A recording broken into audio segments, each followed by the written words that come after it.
topic ay God's denominated people. Ano po? So, sa unang teksto po mga kapatid, atin pong mababasa sa 19 MR 38 hanggang 39. Ano po?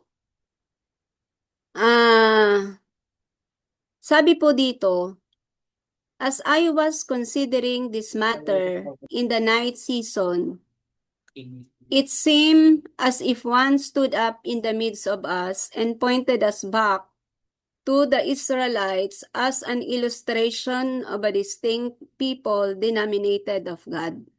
So, ito po ay isang gabi na kung saan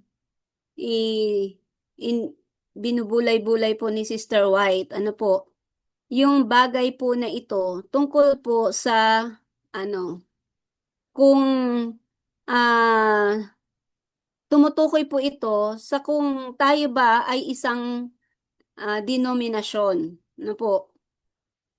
At sabi po dito, tumayo ang isa sa kalagitnaan, sabi po dito, at itinuro tayo pabalik. No, itinuturo po tayo ng Panginoon pabalik sa panahon po ng mga Israel na bilang paglalarawan ng natatanging bayan, na po yung Israel ay natatanging bayan ng Panginoon, at sabi po niya, denominated of God. Hindi ko nakanapin mga yung meaning ng sa Google ng denominated.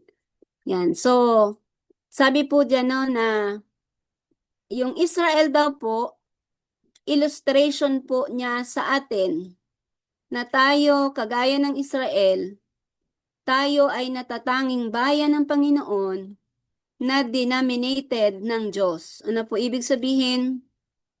Dinodominahan. Ano po sa Tagalog, dinodominahan or pinangungunahan, pinamumunuan ng Diyos. Ano po?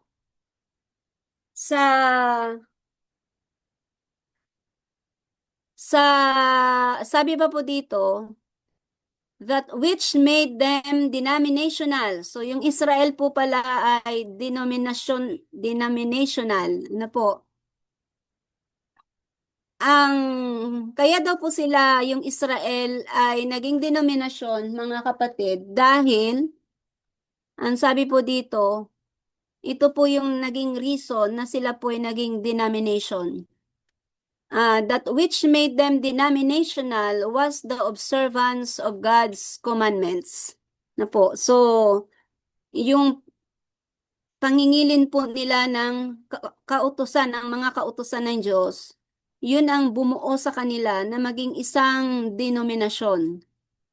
In the 12 to 18 verses of the 31st chapter of Exodus, their distinguishing sign is mentioned.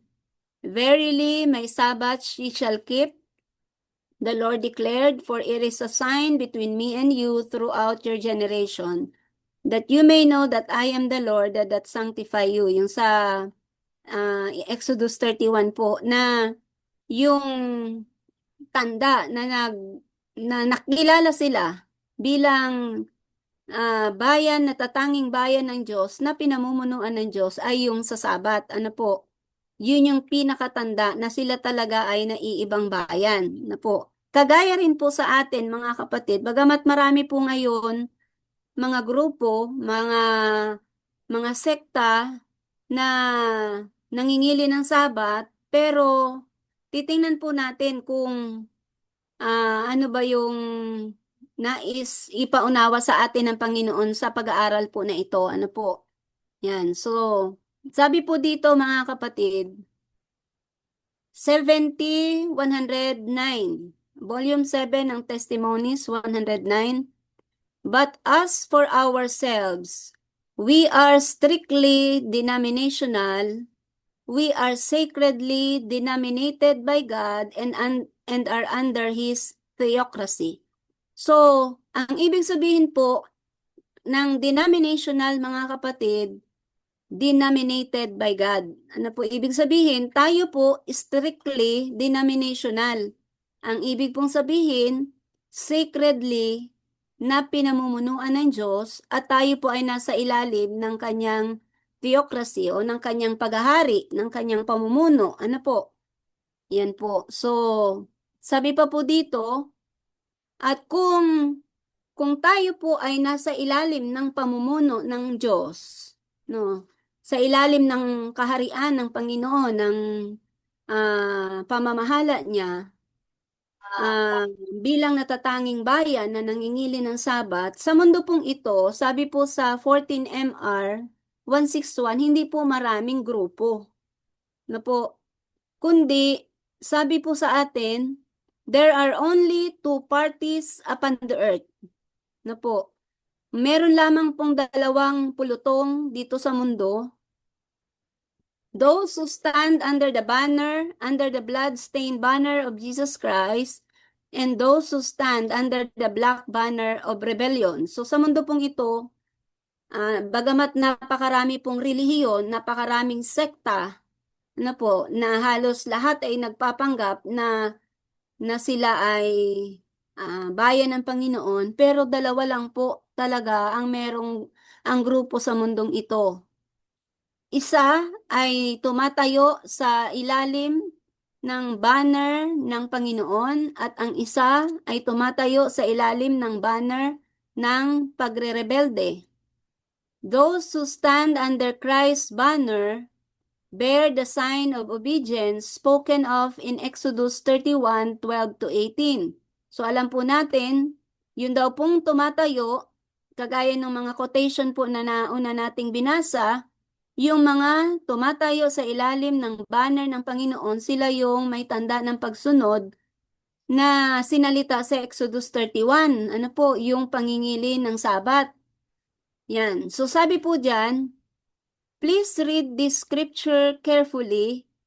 In the 12th chapter of Revelation is represented the last great conflict between the obedient and the disobedient. So alam po natin na sa Revelation 12, doon po yung huling labanan sa pagitan ng masunurin at ng masuwayin, ano po, ng hindi sumusunod. So, tandaan lang po natin mga kapatid na sa mundong ito, dalawa lang po ang grupo meron. Bagamat marami pong grupo na nagpapanggap, pero sa katotohanan, dalawa lang po talaga yung grupo sa paningin po ng Panginoon. Yung sumusunod sa Kanya at hindi po sumusunod sa Kanya. Na po. Sabi po dito kung dalawa lang po ang grupo sa mundong ito, bagamat maraming simbahan, maraming sekta, maraming iglesia maraming church na nagpapanggap, pero ang Panginoon po talaga iisa lang. Isa lang talaga ang iglesia niya. Sabi po niya sa Christ Object Lesson 315, God has a church. Ano po? Upward Look 315, God has a church. May isang iglesia lang po ang Panginoon. Sabi po sa Councils for the Church 240, God has a church upon the earth. So ang Diyos daw po ay may isang iglesia sa lupa. Who are His chosen people? Itong iglesia ng Panginoon, pinili lang po niya ito na bayan. Who keep His commandments, na nag-iingat ng kanyang mga utos. He is leading not stray offshoots, not one here and one there, but a people. So yun daw pong iglesia ng Panginoon, nag-iisang iglesia ng Panginoon sa lupa. Ang sabi po dito, hindi marami, hindi ibang grupo doon, kundi sabi po dito, isang bayan sila. Na po, isang bayan. Kumbaga po pag inimagine mo po yung isang bayan, parang halimbawa po, isang bansa, gaya ng Israel, isang bansa sila, isang bayan sila ng Panginoon. Ano po? So, ibig sabihin, nagkakaisa po sila. Na po. At, sabi po sa atin, sino po yung bumubuo doon sa iglesia po ng Panginoon na denominated ng Diyos? Ano po? Na pinangungunahan ng Diyos. Ano po? Sabi po sa Acts of Apostles 11:14 From the beginning, faithful souls have constituted the church on earth. Mula po sa pasimula, yun daw pong bumubuo sa Iglesia ng Panginoon ay mga tapat na kaluluwa. No po. Para mapabilang po tayo sa Iglesia ng Panginoon, kinakailangan po mga kapatid na talagang maging tapat po tayo sa lahat po ng liwanag na ibinigay po sa atin ng Panginoon. Unang-una sa Sabat at sa hindi lang po sa Sabat, sa lahat po ng liwanag na ibinibigay po sa atin ng Panginoon para makabilang po tayo sa bayan niya, sa iglesia niya. Ano po? Yan.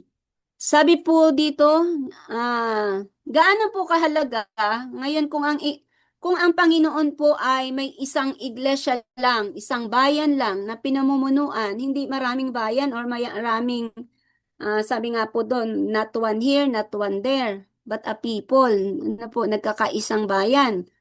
Ngayon, kung ang Panginoon po ay may iglesia po talaga dito sa mundo, gaano po kahalaga para sa Panginoon ang kanyang iglesia, mga kapatid? Kasi talagang, sabi nga po, yung church ng Panginoon ay yung denomination ng Panginoon is denominated by God. Na po, gaano po ito kahalaga sa kanya? Na po, gaano po kahalaga tayo bilang iglesia niya sa kanyang paningin? Sabi po sa Signs of the Times, July 13, 1904, to God, the dearest object on earth is His church. Na po, sa lahat po ng bagay dito sa mundo, mga kapatid, yung pinakamahalaga, pinakamamahal ng Diyos ay walang iba po kundi yung kanyang iglesia. Na po, tayo po bilang iglesia niya, tayo po yung pinakamamahal ng Diyos. Na po, the Lord's portion is His people. Jacob is the lot of His inheritance. He found him in a desert land and in the waste howling wilderness. He led him about, He instructed him. He kept him as the apple of His eye. So bilang iglesia po ng Panginoon, mga kapatid, tayo daw po tayo po ay apple of His eye. Na po, kumbaga po, sa ibang salita, tayo yung favorite po ng Panginoon. No? Tayo yung paborito po ng Panginoon. Apple of His eye niya tayo. Parang yung laging tayo yung gustong tingnan, gustong makita ng Panginoon. No po, masaya siya na makita tayo. For thus saith the Lord, of hosts, after the glory hath sent me unto the nation which He spoiled you. For he that toucheth you, toucheth the apple of His eye. So, sino man daw pong gagalaw? Sino mang, ano man ang gawin? Sino mang may gawing masama sa iglesia niya, na po, na apple of His eye niya, ang Panginoon daw po ang kinakalaban. Na po, so sino mang kumalaban sa iglesia ng Panginoon, ang Diyos po ang kinakalaban. Na po, yan, kasi tayo po yung dearest, tayo yung pinakamamahal ng Panginoon, tayo yung apple of His eye niya. Ano po? Dito pa po mga kapatid, gaano po tayo kahalaga sa paningin ng Panginoon? Sabi po sa CET 206 paragraph 3, gaano kahalaga sa ang iglesia ng Panginoon sa kanya? Sabi po dito, consider my brethren and sisters that the Lord has a people, a chosen people. So, ito daw po yung ating tandaan, mga kapatid, na ang Panginoon talaga meron lang siyang isang bayan, isang piniling bayan, ano po, isang iglesia, kanyang iglesia, to be His own, na kanya talagang pag-aari, His own fortress, na po, kanyang fortress, na po, which He holds in a sin-stricken, revolted world. So yung church daw po ng Panginoon, mga kapatid, yan ay iniingatan ng Panginoon, inaalagaan ng Panginoon, hinahawakan niya sa isang mundong puno ng kasalanan. Ano po? Ganun po kahalaga tayo sa Panginoon. Inaalagaan at hinahawakan ng Panginoon. Binabantayan ng Panginoon sa mundong ito na makasalanan. Ano po? Yan. And he intended that no authority should be known in it, no laws be acknowledged by it by his own. So sa Iglesia po ng Panginoon, gusto ng Panginoon na walang ibang authority ang kikilalanin, walang ibang batas na tatanggapin, kundi yun lamang mga batas niya o kautusan niya. Ano po? So ganyan po kahalaga ang Iglesia ng Panginoon sa Kanya. Ano po, Kanya pong iniingatan at inaalagaan. Ano po, sa gitna ng mundong magulo at makasalanan. Yan. Gaano pa po kahalaga yung Iglesia ng Panginoon sa Kanya? Sa Reflecting Christ 196, sabi po dito, the church is God's appointed agency for the salvation of men. Dahil tayo po ay mahalaga sa Panginoon, mga kapatid, yung church niya, tayo po na iglesia niya, tayo po ang inappoint na po inatasan ng Diyos na maging ahensya para magligtas ng mga kaluluwa o ng mga tao. Ibig sabihin po mga kapatid, yung kaligtasan dapat nasa loob or dadaan po sa iglesia ng Panginoon. Na po, magtatamo lang ng kaligtasan yung isang tao kung sila'y mapapabilang na po sa iglesia po ng Panginoon. Na po kaya sa mga katotohanan at quotation po na ating nababasa na po tayo po ang higit na may karapatan na mag-angkin na ang kaligtasan ay nakapaloob lamang kung titingnan niyo po 'di ba yung ibang mga sekta especially yung iglesia po ni Kristo ipinangangaral nila kung hindi ka maging iglesia ni Kristo walang kaligtasan ka na po kaso sila po ay wala yung tanda ng Diyos sa kanila wala yung Exodus 31 po sa kanila so pero kung tayo po na nag-aangkin na tayo po talaga yung tunay na iglesia ng Panginoon yung kaligtasan po tayo po yung appointed agency para sa kaligtasan po ng tao. Ano po? Yan. At sabi pa po dito sa sa dito na lang po ako sa yellow magbabasa. Ano po? Hindi ko na po babasahin lahat. Ang sabi po dito, the church is the repository of the riches of the grace of Christ. Ano po? Bakit nasa yung church ng Panginoon yung agency para sa kaligtasan na po kumbaga po parang isang illustration mga kapatid pag ikaw po ay mag-a-abroad may mga fake na agency at merong totoong agency legit na mga agency na magpapaalis sa iyo papunta sa abroad. So sa atin din po mga kapatid, may agency ang Panginoon para makapunta sa langit. At yung kaligtasan na yon, yung agency na yon na magiging daan o tulay para magtamo ka ng kaligtasan, walang iba kundi yung iglesia ng Panginoon. Ano po? At sabi po dito, bakit po mga kapatid? No? Kasi ang sabi niya dito, the church is the repository of the riches of the grace of Christ. Na po, dahil ang iglesia ng Panginoon, yan po yung imbakan, sisidlan ng mayayamang mga biyaya ni Kristo. And through the church, will eventually, sa pamamagitan po ng iglesia, na po, kung tayo magiging tapat, kasi yung church po ng Panginoon, binubuo ng mga tapat na kaluluwa, sa pamamagitan po ng iglesia, ano pong sabi? Will eventually be made manifest even to the principalities and powers in the heavenly places, kahit na daw po sa mga pamunuan at kapangyarihan sa kataas-taasan, Ano pong sabi? The final and full display of the love of God. Saan po ipapahayag yung final and full display ng pag-ibig ng Diyos? Sa iglesia niya po.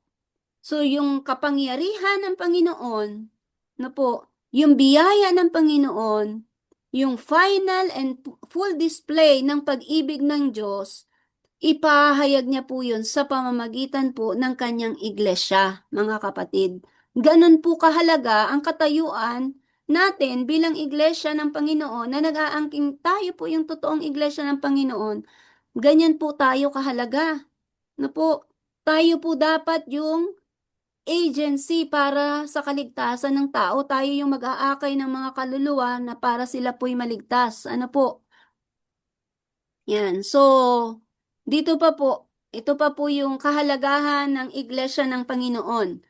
Na po, sabi po dito sa Acts of Apostles, chapter 12, page 12, paragraph 1, sabi po dito, during ages of spiritual darkness, the Church of God has been as a city set on a hill. So, ang iglesia po ng Panginoon, inihalin tulad po siya yung sinasabi po sa Matthew na ye are the light of the world, a city that is set on a hill na po. So, yun po yung church ng Panginoon. No, tayo po yung liwanag. Tayo yung city na nandun po sa ibabaw po ng burol. Ano po? Sa ibabaw ng hill. From age to age, through successive generation, mula pa po noon mga kapatid, mula pa noong unang panahon, sa bawat henerasyon, sa mga sumunod na henerasyon, ano pong sabi, yung church ng Panginoon, sabi po dito, the pure doctrines of heaven have been unfolding within its borders. Kanino po ibinibigay? Na po, sabi po dyan, the pure doctrines of heaven, yung mga puro, walang halong kamalian, unadulterated truth, na po, walang hindi nadumihan, hindi nahawa, hindi nadungisan ng mga maling aral at turo, yung purong doktrina at aral ng langit, kanino po ibinibigay mga kapatid? Sa loob po ng kanyang iglesia. No po. So kung meron ka pong bagong liwanag, pero nasa labas ka ng iglesia, hindi ka po ang tunay na hindi po liwanag yung dala mo. No po, kasi po yung liwanag ng Panginoon, ibinibigay po yan sa loob po ng kanyang iglesia. Ito pa po, dagdag po na quotation, Acts of Apostles 163.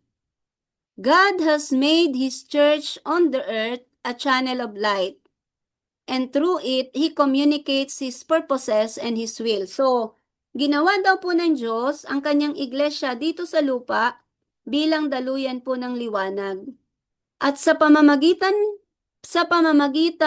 ng iglesia, doon ikino-communicate, doon sinasabi ng Panginoon yung kanyang mga plano, yung kanya pong mga layunin o kalooban. Saan po sinasabi? Kanino ipinaalam ng Panginoon yung kanyang kalooban at yung kanyang mga plano? Sa iglesia po niya. Na po, hindi po sabi mga pa nga po dito, hindi po sa isang individual lamang. Sabi po dito, He does not give to one of His servants an experience independent of and contrary to the experience of the church itself. So, sabi po dito, hindi daw po ibinibigay ng Diyos sa isa lang na kanyang mga lingkod ang karanasan na hindi mararanasan o kontra sa karanasan ng mismo ng iglesia. So sabihin po natin, may isang taong nag-aangkin na meron siyang liwana, may natama yung karanasan niya, pero kung siya lang po yung nakaranas nun at hindi po yun naranasan ng buong iglesia, hindi po yun galing sa Panginoon. Ano po? Sabi pa po dito, neither does He give one man a knowledge of His will for the entire church, while the church, Christ's body, is left in darkness.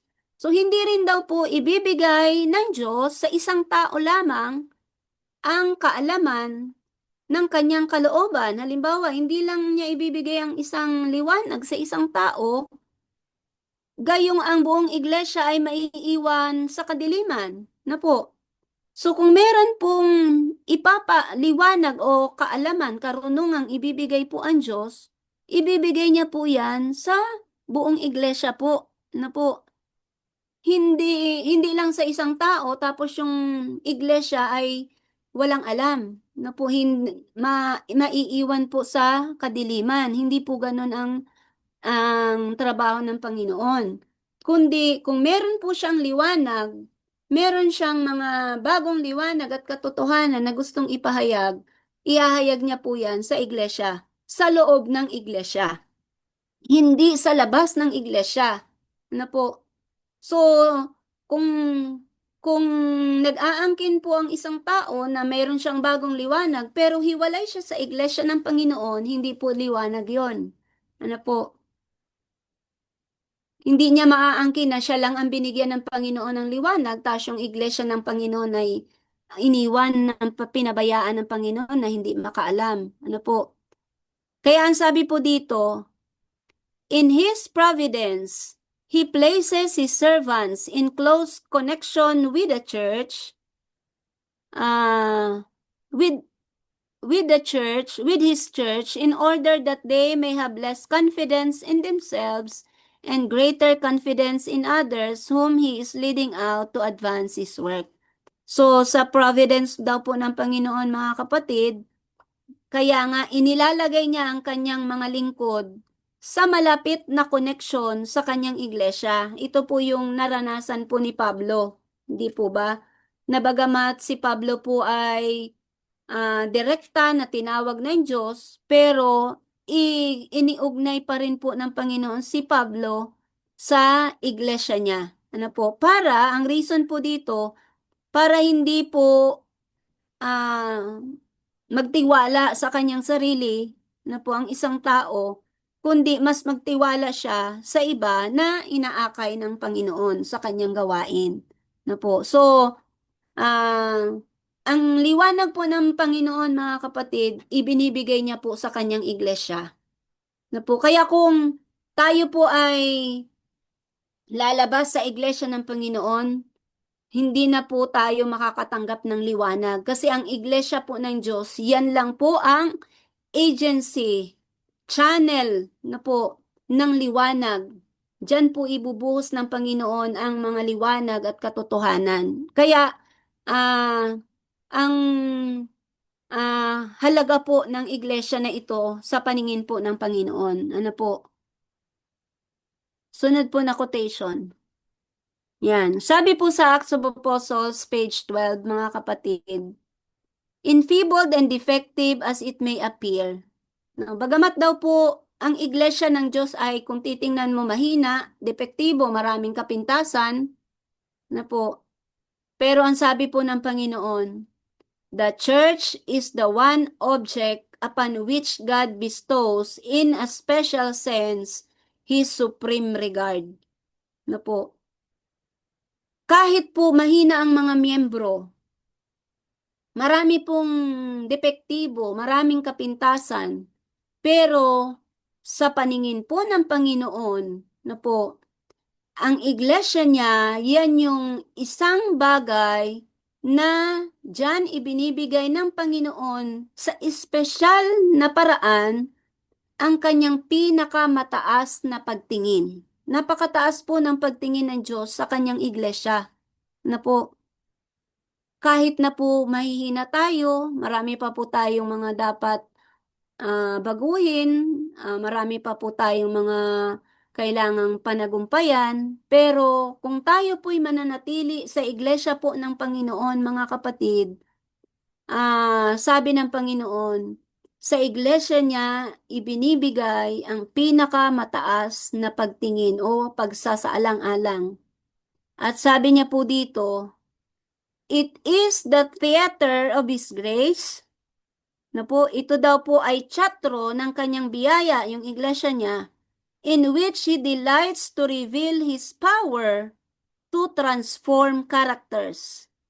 Natutuwa daw po ang Panginoon sa kanyang iglesia Dito niya ibibigay ang kanyang biyaya at ihahayag ang kanyang kapangyarihan na mabago po ang ating mga puso. So kung tayo po ay aalis sa iglesia at sa tunay na iglesia ng Panginoon, no, sasabihin natin, ayaw ko na sa grupong ito, ayaw ko na sa iglesyang ito. Kasi ang sasama ng ugali ng mga tao dito. Na po, doon na lang ako, magsasarili na lang ako para ako mabago. Doon na lang ako magpapakabanal. Hindi po mangyayari yon mga kapatid. Kasi yung kapangyarihan at biyaya po na mabago po ang ating mga puso, dito lang po natin matatanggap sa loob po ng iglesia ng Panginoon. Na po, malinaw po ito dito po sa quotation na atin pong nabasa, na ang sabi po dito, yung iglesia ng Panginoon, theater of His grace in which He delights to reveal His power to transform hearts. So, kung tayo po'y kabilang sa iglesia ng Panginoon, kahit po gaano tayo kasama at makasalanan, maraming kahinaan, at nanatili tayo sa iglesia ng Panginoon, na dito po binibigay ng Diyos ang liwanag, ang katotohanan, ang purong doktrina, at ang biyaya at kapangyarihan, mababago po tayo. Na po, mababago po yung mga puso nating masasama, yung mga ugali po nating masasama. Basta manatili po tayo sa iglesia ng Panginoon, mga kapatid, at lakaran po natin yung mga liwanag at katotohanan na ibinibigay po sa atin ng Panginoon. No po, ganyan po kahalaga yung iglesia ng Diyos. Sa Treaty 451, mga kapatid, sabi po dito, God has bestowed the highest power under heaven upon His church.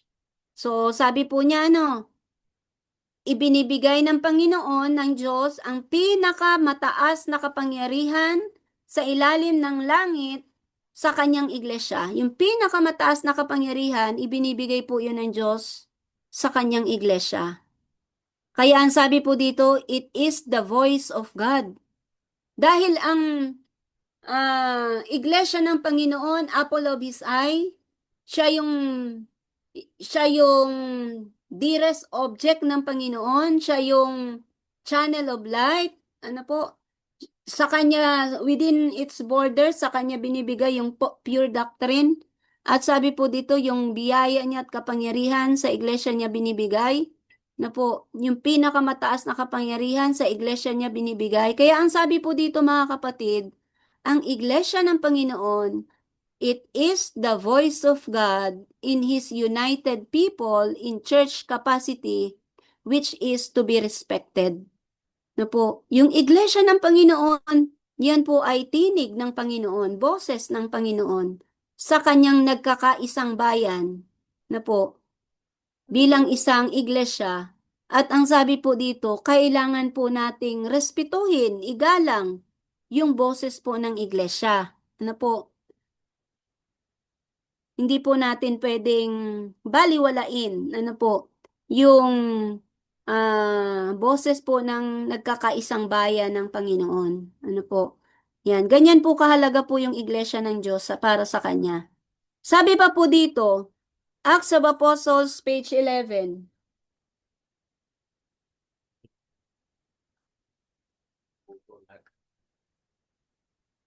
Page 11 po ng Acts of Apostles. Sabi po dito, the church is God's fortress, His city of refuge which He holds in a revolted world. Dahil yan ay, yung iglesia ay inihalintulad sa kanyang city, sa isang city of refuge na hinahawakan niya sa mundong ito. Ano po, ganyan kahalaga. Sabi po dito, any betrayal of the church is treachery to Him. So kung atin pong ipagkanulo, kalabanin natin, traidorin natin yung iglesia ng Panginoon, ano pong sabi? Treachery po ito sa Panginoon. Na po, parang tinatraidor natin ang Panginoon, mga kapatid. No? Who has bought mankind with the blood of His only begotten Son. God brought these witnesses into covenant relation with Himself, uniting the church on earth with the church in heaven. He has sent forth His angels to minister to His church. Na po, Ano pong sabi mga kapatid? Dahil mahalaga po tayo sa paningin ng Diyos, na po sino mang kakalaban sa iglesia niya, ang kinakalaban ang Diyos. Ang ginagawa po ng Panginoon pala mga kapatid, pinadadala niya ang kanyang mga anghel para paglingkuran. Ano po ang kanyang iglesia? At ang sabi po dito, and the gates of hell have not been able to prevail against his people. Kahit po mga kapatid, ang pintuan ng impyerno hindi kayang manaig or magtagumpay laban po sa bayan ng Panginoon. Kaya wag po kayong ma-discourage mga kapatid. Kung marami man ang umalis sa atin, marami man kumakalaban sa iglesia ng Panginoon, ano po, hindi po sila magtatagumpay. Kung inyo pong papansinin mga kapatid, ito pong iglesyang ito mula pa sa pasimula, marami na pong dumaan na hiwalayan. Marami na pong grupo yung humiwalay sa iglesia po na ito. Pero ano pong napansin nyo mga kapatid? Sa mga grupong humiwalay po sa iglesia na ito, nasaan na sila? Yung iba po, may mga marami na sa kanila yung may mga maling aral. Ano po?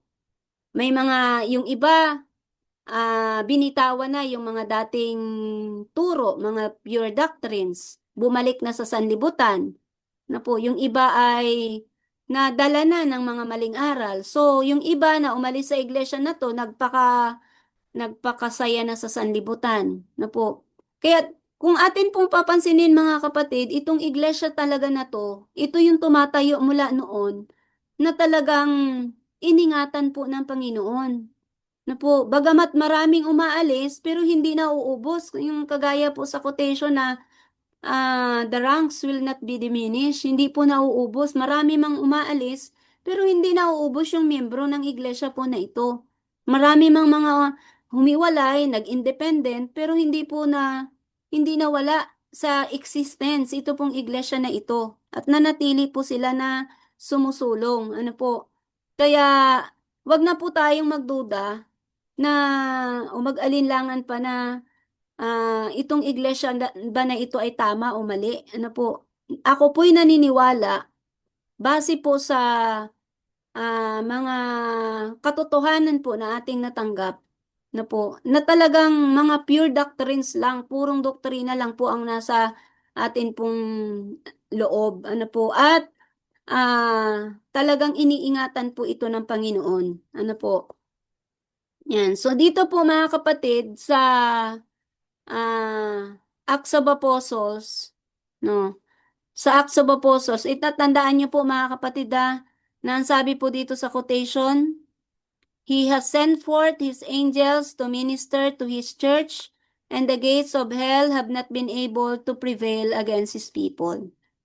Kahit po kapangyarihan ng impyerno, ano po, yung pintuan ng impyerno hindi po kayang manalo laban po sa iglesia ng Panginoon o laban sa bayan ng Diyos.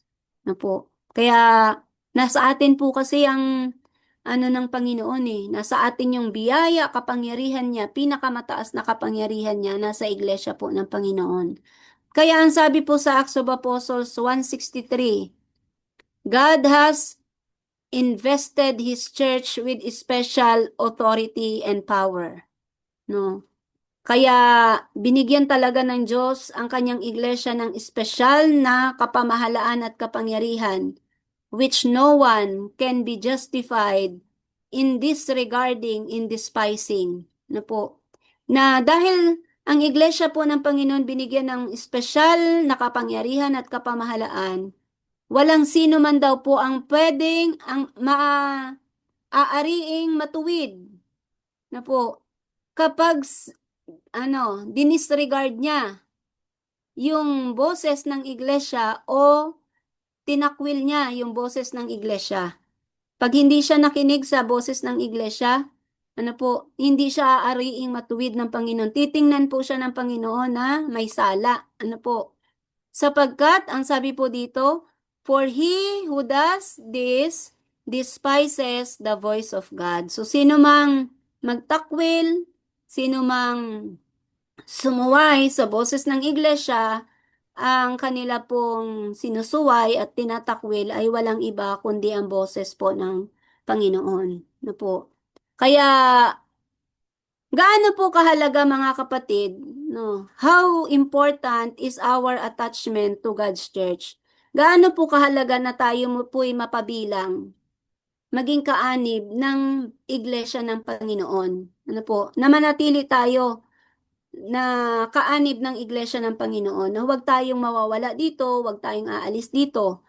Sabi po dito mga kapatid, 40 page 18. Volume 4 ng Testimony, page 18. Every believer should be wholehearted in his attachment to the church. Ano po? So, bawat isa po sa atin na mananampalataya, bawat miyembro po ng iglesia, mga kapatid mula ngayon, kung dati-rati hindi pa tayo wholehearted, ano po, nag-aalinlangan pa tayo, half-hearted pa tayo, ang kalahati nasa sanlibutan or ang kalahati nasa kabilang grupo. Mga kapatid, mula ngayon, dapat maging buo daw. Na po, wholehearted, buong puso po tayo dapat sa ating attachment sa Iglesia ng Panginoon. Na po, ano po ibig sabihin na wholehearted tayo?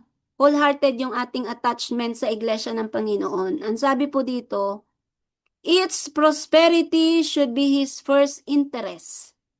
Kapag po wholehearted ang ating buong puso talaga na po yung ating pagtatalaga ng ating sarili sa Iglesia ng Panginoon.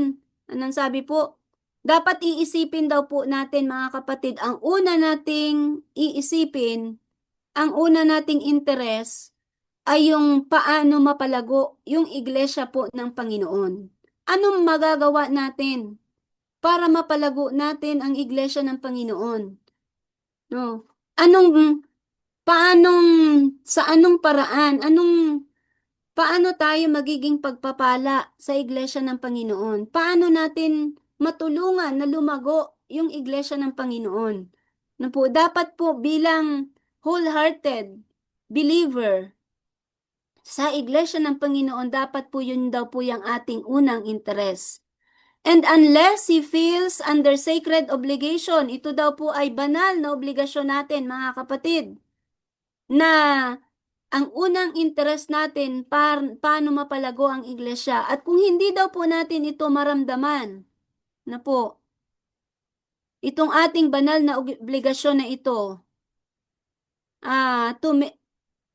unless he feels under sacred obligation to make his connection with the church a benefit to it, kung hindi po nagiging benefit o hindi tayo wala tayong naiaambag sa paglago ng iglesia, ano po, it can do far better without him. Mas maigi pa daw pala na wala na tayo.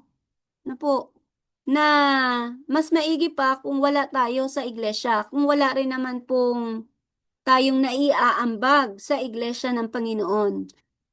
It is in the power of all to do something for the cause of God. Mga kapatid, nasa kapangyarihan po nating lahat. Ano po? Nasa kapangyarihan po nating lahat na may magawa man lang tayo para sa gawain ng Diyos. Ano po? Meron tayong kahit maliit na maiambag na po sa gawain ng Panginoon. Meron para may maiambag tayo, yung maliliit na ambag po natin, maaaring lumaki po yun at lumago po yung ating iglesia. Na po? Gawain. Yung mga gawain po sa Panginoon. No? Paano tayo magiging pagpapala na po sa iba na po para lumago po yung iglesia natin. Yun po ay nasa kapangyarihan nating lahat. Ano po? Dahil tayo naman po ay tutulungan po ng Panginoon. Yan. Gaano po kahalaga yung ating attachment sa iglesia? Sabi po dito mga kapatid, kung may mga nag-iisip pa po sa atin na pagdating ng panahon, sasama rin ako sa grupo na to or aalis din ako sa iglesia na ito. Sabi po dito mga kapatid, 40, page 17, Or sabihin natin, mag-i-independent ako, ayaw kong kasama sila. Ano po? Sabi po, 40, page 17. Church relationship is not to be lightly canceled. Ano po? Yung relasyon ng bilang iglesia po, hindi dapat daw po ito, mga kapatid. Parang madali lang nating sabihin, parang ang dali lang nating bitawan yung pagiging yung relasyon natin bilang iglesia, yung pagiging miyembro ng iglesia, yung parang ang dali lang nating iwanan yung iglesia ng Panginoon. Na po, hindi daw po dapat ganon. Pero, sabi po dito, may mga ilang tao, when the path of some professed followers of Christ is crossed, na po, may mga ilan na mga nagpapanggap na tagasunod ni Kristo, na kapag sila ay, yung landas nila ay nahadlangan mo, or when their voice is not the controlling influence, halimbawa, hindi nasunod yung kanilang gusto, na po, meron silang gustong sabihin or gustong ipagawa, ipasunod, pero hindi yun, or sabihin na po natin, hindi sila yung gusto nila, sila yung mag-control sa iglesia. Pero pag hindi nasunod yung boses nila, ano pong sabi dito? Which they think it deserves, na sa isip nila, dapat lang naman na masunod yung kanilang boses. Ano po ang ginagawa ng mga nagpapanggap na tagasunod na ito ni Kristo? They will threaten to leave the church. Ano po? Parang magbabanta sila na pag hindi nasunod yung gusto ko, ah, aalis ako sa iglesia na to, hihiwalay ako. Ano po? Ano pong mangyayari, mga kapatid, kung halimbawa umalis po tayo sa iglesia ng Panginoon? Humiwalay tayo. Sabihin mo, pumunta ka sa ibang grupo or mag-independent ka. Magtayo ka ng sariling grupo. Ano pong mangyayari sa atin? Ang sabi po dito, mga kapatid, in leaving the church, they would themselves be the greatest sufferers. Una po, kapag umalis po tayo sa iglesia, tunay na iglesia ng Panginoon, tayo po mismo yung magsasuffer ng malaki. Malaki po yung mawawala sa atin, mga kapatid. Bakit po? For in withdrawing beyond the pale of its influence, they subject themselves to the full temptation of the world. Kapag tayo po pala, mga kapatid, ay umalis na sa iglesia, humiwalay sa iglesia, ano pong sabi? Hindi na tayo, yung influence ng iglesia, hindi na natin maramdaman. Nagiging subject na daw po tayo sa full temptation ng sanlibutan. Sa lahat po ng tukso ng sanlibutan, madali na po tayong madala. Ano po? Wala namang papayo eh. Nandun ang Oo, kasi yung liwanag nasa iglesia. Wala nang yung biyaya, yung kapangyarihan nasa loob ng iglesia. So kapag umalis po tayo sa loob ng iglesia, mga kapatid, tayo po ay nahaharap na sa lahat ng klase ng tukso na meron po dito sa sanlibutan. Kaya maaaring mapalayo na po talaga tayo sa Panginoon. Magkasira-sira na po yung buhay natin. Mawala na po ng direksyon. No po? Dahil wala na tayo doon sa kapangyarihan ng Panginoon. Wala na po yung pagmiminister o pag-iingat, paggagabay ng mga anghel. No po? Tayo na ay magiging bukas na sa kapangyarihan ng impyerno, yung kanina pong nabasa natin. Kaya mahalaga, mga kapatid, ah, na maging, sabi po dun sa una nating binasa, no, sabi po dito, na bawat isa po sa atin, maging wholehearted in his attachment to the church. Maging buong-buo talaga po yung puso natin sa ating pagiging miyembro ng iglesia po na ito, mga kapatid. Ano po? Dahil kung mawawala po tayo sa iglesia na to, tayo po'y magiging bukas na sa lahat po ng daya at tukso ng kaaway dito po sa sanlibutan. Yung mga umalis Na dito po. sa atin, Kaya city. pansinin niyo po yung mga nauna nang naumalis sa atin. Ano pong nangyari sa kanila? Ano po? Yan. Kaya ang sabi po sa Volume 4, Testimonies, page 16 to 18, many do not realize the sacredness of church relationship and are loath to submit to restraint and discipline. Marami po, alimbawa may isang miyembro na may maling ginagawa, syempre po, pagsasabihan at sasawayin po ng mga kapatiran. Kasi magiging kasiraan po yun ng iglesia. Ngayon po, yung mga tao pong nasasaway na yan, ano sila, karamihan po ay ayaw nilang nasasaway. At nangyayari po, yun daw po mga tao na yun, hindi nila nare-realize yung kabanalan po ng church relationship. Na po, their course of action shows that they exalt their judgment above that of the united church. So, kaya dapat po, tayo po ay handa na tayo po ay pag nagkakamali, maging handa po tayo na tumanggap po ng payo at saway ano po ng iglesia. Dahil yung atin pong ano, yun po ay para maipakita natin na iginagalang po natin yung boses po ng iglesia. Ano po? So, yan po. At sabi po dito mga kapatid, ilang quotation na lang po ito. Sabi po dito, mga panghuling talata na lang po ito. The Church of Christ is in constant peril. Ito pong iglesia po ng Panginoon. Ito pong iglesia na to, palagi po itong nasa panganib. Na po. S- Kasi kung tingnan natin yung Revelation 12:17, sino po yung binabaka ng kaaway? Yung talagang iglesia ng Panginoon, di po ba? Sabi po dito, kaya ito pong iglesia na to palagi pong nasa panganib. Huwag po tayong ma-discourage at sabihin na ang gulo-gulo naman sa iglesia na to. Hindi na natapos ang mga problema. Maraming hiwalayan, maraming mga pagsubok, hindi na natapos-tapos. Dahil tayo po pang mga kapatid ang binabaka po ng kaaway, yung iglesia ng Panginoon. Yun pong hindi iglesia ng Panginoon, payapa lang po yan sila.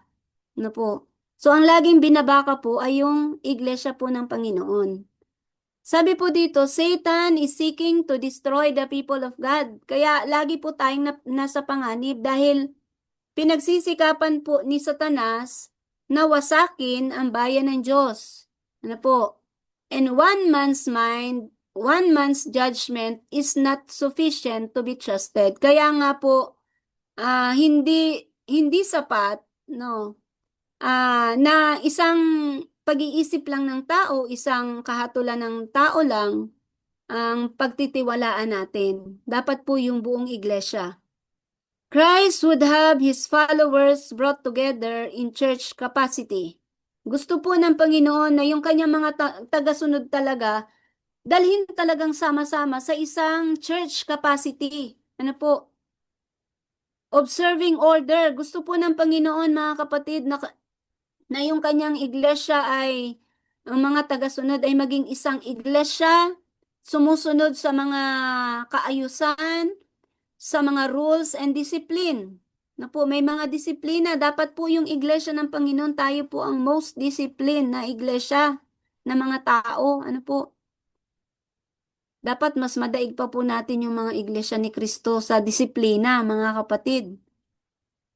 Kasi yun po yung gusto ng Panginoon. Sabi po niya, gusto ng Panginoon na yung kanya mga tagasunod, observing order, having rules and discipline. May mga rules na sinusunod at disiplinado po tayo. And all subject one to another. Wala pong mataas sa atin dito. Dapat po lahat tayo ay nagpapasakop sa bawat isa. Esteeming others better than themselves. Huwag po natin laging titingnan ang ating sarili na po, na mas mabuti kaysa sa iba. Ang lagi po nating gawin na mas magaling, mas mabuti yung ating kapwa kaysa sa ating sarili. Na po, sabi po dito, union and confidence are essential to the prosperity of the church. Kaya nga po, para lumago po yung ating iglesia, mga kapatid, dapat nandyan yung pagkakaisa at pagtitiwala sa bawat isa. If each member of the church feels at liberty to move independently of the others, taking his own peculiar course, how can the church be in any safety in the hour of danger and peril? So, kaya ang tanong po halimbawa, may isang miyembro ng iglesia at naramdaman niya sa kanyang sarili na maging malaya siya na gumalaw na nag-iisa na po na walang pakialam sa iba. Bahala kayo diyan, basta ako dito, ito ang gagawin ko. Kung sarili, kanya-kanya lang po natin ang ating iisipin, mga kapatid, na po, kanya-kanya tayo ng hakbang, kanya-kanya tayo ng lakad, kanya-kanya tayo ng plano. How can the church be in any safety in the hour of danger and peril? The prosperity, na po sabi dito mga kapatid, Tagalogin ko, paano daw po ang iglesia sa anumang kaligtasan sa mga oras ng panganib, ano po, danger and peril. So, wala, yung safety po ng iglesia ay nanganganib. No po, kapag hindi po nagkakaisa ang kanyang iglesia at ang kanyang bayan. The prosperity and very existence of the church depend upon the prompt, united action, and mutual confidence of its member. So, ang paglago po ng iglesia, mga kapatid, at para manatiling nag-i-exist yung iglesia ng Panginoon, nakadepende po yan sa agaran at united, nagkakaisang paggawa at nagkakasundong pagtitiwala ng bawat miyembro. Ano po? Yan. So, dun ko lang po ano yung quotation po na ito. At sabi po dito mga kapatid,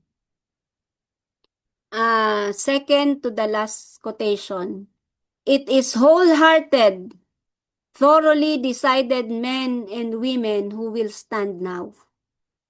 Kaya mahalaga po mga kapatid, sino lang po ang mananatili sa loob ng iglesia ng Panginoon? Sino lang yung mananatiling nakatayo?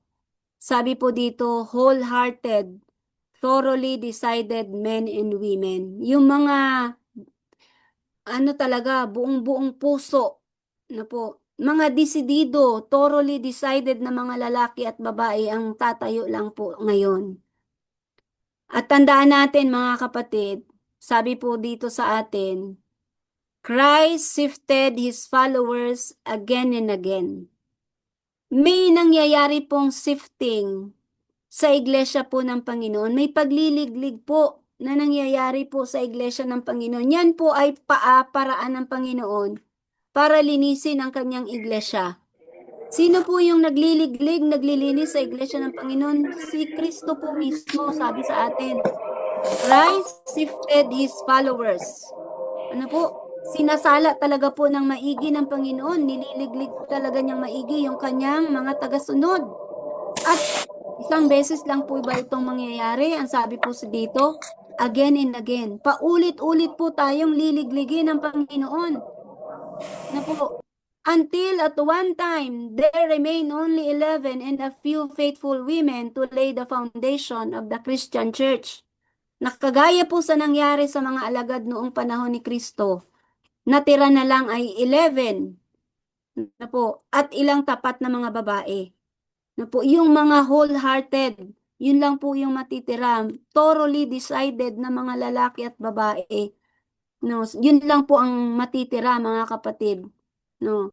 Kaya kailangan po talaga sa atin pong relasyon at connection sa iglesia, dapat po at sa paglakad po natin sa mga liwanag at katotohanan, dapat po mga kapatid wholehearted tayo. Ano po? There are those who will stand back when burdens are to be borne. May mga ilan daw po na sila ay umuurong, umaatras kapag may mga pasanin na may mga burdens na dapat gawin. Ano po? But when the church is all aglow, pero pag ang iglesia ay masaya, ano po? They catch the enthusiasm, nagiging masigla rin sila. Sing and shout and become rapturous. But watch them. Ano po? Pero bantayan natin sila. When the fervor is gone, kapag nawala na po yung init, yung sigla, only a few faithful Calebs will come to the front and display unwavering principle. Pero iilan lang daw po ang mananatiling kagaya ni Caleb na tapat na haharap sa unahan at ipapakita ang hindi natitinag na prinsipyo. Kaya dapat po mga kapatid, sa tulong ng Panginoon na maging matatag po tayo sa prinsipyo. Hindi po tayo natitinag, hindi tayo nadadala, na kagaya po ng alon. So yun po yung encouragement po sa atin ng Panginoon. Kaya kung ito pong iglesia na to hanggang sa katapusan mga kapatid, liligligin ng Panginoon. Kaya maging matatag po tayo. Hindi po natin alam sa susunod na pagliliglig kung sino po ang mawawala sa atin at sino ang mananatili sa iglesia ng Panginoon. Sabi po sa atin, Life is Sketches 316, last quotation, as we near the judgment, all will manifest their true character, and it will be made plain to what company they belong. Habang tayo po'y papalapit na sa paghuhukom, sa katapusan po ng paghuhukom, pag umalis na po si Jesus sa Musoli Place, habang tayo po'y nalalapit doon, sa panahon po na yon, lahat po ay mahahayag ang tunay nating likas. Mahayag po lahat kung ano po ang tunay nating likas. At sabi po dito, at magiging malinaw kung saang pulutong tayo talaga o grupo talaga tayo nakasama. Sa grupo ba ng Panginoon o sa grupo ng mga nagre-rebelde sa Panginoon? Sabi po sa atin mga kapatid, the sieve is moving. Patuloy po yung pagliliglig, pagsasala mga kapatid. Patuloy po tayong sinasala ngayon. Let us not say, wag daw po nating sabihin, stay thy hand, O God. No, na wag na Panginoon, wag niyo nang tama na yung pagliliglig. No, wag po nating sabihin ganon. Dahil ang sabi po dito, the church must be purged and will be. Kailangan po ang iglesia ay maging malinis at kinakailangan talagang maging malinis. Ano po? God reigns, let the people praise Him. Ano po? Kaya dalangin ko po ngayong gabi mga kapatid, na maging buong buo po tayo, na tumayo para sa katotohanan, sa prinsipyo ng Panginoon, sa tunay na iglesia ng Panginoon, na po, na manghawak po tayong matatag, matibay, tumayo tayong matatag, na wag po tayong aalis hanggat po ang iglesia ay nakatayo sa katotohanan. Wag po tayong hihiwalay sa iglesia dahil tayo po'y mapapalagay sa kapahamakan. Kaya sana po ngayong gabi nakita po natin yung halaga po ng bayan ng Panginoon, ng iglesia ng Panginoon, na tayo po'y manatili dito. Dahil ito po yung agency para sa salvation.